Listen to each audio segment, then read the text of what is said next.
pipe exit the annealing oven and are cooled from 1400 degrees Fahrenheit in preparation for the hydrostatic test. During the test, a large hydraulic ram presses 2 pads against the bell and spigot end of a pipe.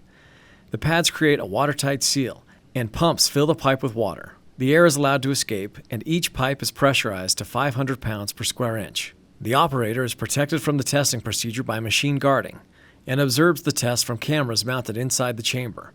If any defects or material weaknesses present, even those too small for the naked eye, this water-powered inspection exposes them with an easily visible spray of water from the barrel or a destructive result upon the pipe itself. Every pipe manufactured by McWane Ductile is tested in this manner to ensure fitness against 500 pounds of pressure per square inch. Public water pipelines typically operate between 75 and 100 psi on a daily basis, decade after decade, and for centuries with ductile iron pipe.